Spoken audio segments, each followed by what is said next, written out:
Pour ce qui est du temps qui reste, j'aimerais donner peut-être une vision plus d'ensemble sur la direction générale. Le député le mentionnait tout à l'heure au sujet de Québec 2008. Avant 2008, à Québec, l'économie allait assez bien. Mais la ville n'avait pas un dynamisme optimal. Il y a eu toutes sortes de débats, il y avait des causes célèbres. Bon. Et 2008 est devenu un moment où Québec a réussi à se dépasser par sa célébration, par un certain nombre de réalisations.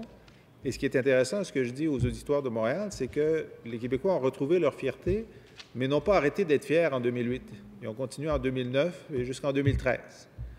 Et donc, parfois, le calendrier nous donne une occasion de se ressaisir et de se relancer. Alors, je sais bien que le président de la Chambre de commerce dit qu'on est déjà dans la relance, mais ça pourrait être encore mieux. Et donc, le calendrier nous a donné 2017. On dit, 375e anniversaire de la Fondation de Montréal, c'est vrai. Mais je trouve que le 50e anniversaire de l'Expo, ça parle encore plus. Pourquoi? Parce que si c'est vrai que Maisonneuve et Jeanne Mance ont mis Montréal au monde dans l'île de Ville-Marie, les Montréalais se sont mis au monde en 1967. Les Montréalais se sont montrés leur modernité. Les Montréalais se sont dépassés, se sont épatés et ont épaté le reste du monde. Évidemment, on ne refera pas une exposition universelle en 2017, mais on peut faire en sorte de se donner ce rendez-vous en disant on va se réépater d'ici 2017, l'an prochain, en 2016, 2017, puis ensuite, on va continuer à avoir retrouvé notre fierté. Et je pense que pour ça, il fallait réparer le passé. Réparer le passé, c'est l'intégrité, évidemment, puis on y travaille énormément. Je pense qu'avec le recul, on va se rendre compte que l'automne 2012 et le printemps 2013 sera une période où le gouvernement du Québec, les Montréalais ont décidé de faire reculer la collusion, la corruption et ont transformé le Québec et Montréal en particulier en un des lieux les plus inhospitaliers pour la fraude au monde. C'est là qu'il faut aller. Réparer le passé, c'est les infrastructures. Investir dans les infrastructures, réaliser Turcot, réaliser le métro, les voies réservées, etc. C'est ce qu'on est en train de faire. Mais préparer l'avenir, c'est aussi accompagner tous les projets, que ce soit la cité de la technologie avec McGill et l'ETS ou la relance du pôle olympique. Il y en a des tonnes.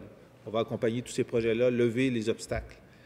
Réparer le passé, c'est aussi l'îlot voyageurs, évidemment, sur lequel on travaille et on espère avoir un résultat très bientôt.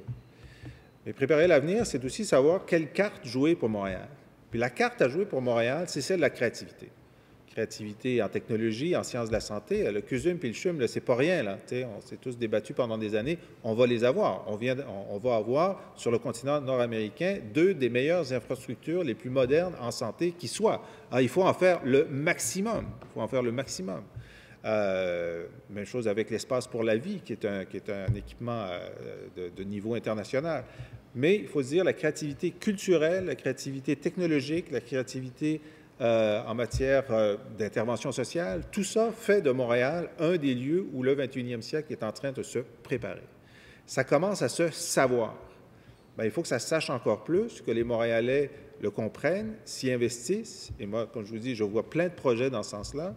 Et que 2016, 2017 soit le moment où ça devienne clair pour nous et pour les autres, qu'on est sorti du passé, qu'on s'est tourné vers l'avant, qu'il y a plein de projets et que des gens de partout au monde, des jeunes WizKids se disent « ben moi, je veux aller dans un des endroits où se fait le 21e siècle, puis un de ces endroits-là, c'est Montréal. » Puis si on est investisseur étranger, on regarde dans le magazine Foreign Direct Investment, on dit quel est le lieu en Amérique du Nord où aller, c'est Montréal, la première. On lit KPMG, dit quel est le lieu où les coûts de production sont parmi les moins élevés dans le monde, c'est Montréal. Okay? C'est tous des raisons pour lesquelles Montréal doit surgir et on a une date pour le faire, une date pour retrouver sa fierté. Puis le rôle du gouvernement du Québec, le rôle du ministre de la Métropole, c'est de faire en sorte d'accompagner les Montréalais vers ce rendez-vous-là qu'ils ont avec eux-mêmes et que le reste du Québec, et je le dis à tous les collègues des régions, il y a eu un moment pour Québec, ça a été bon pour tout le Québec. Il y a un moment pour Montréal, ça va être bon pour tout le Québec. Il faut que tout le monde y participe. Merci, M. le Président. Alors, merci, M. le ministre.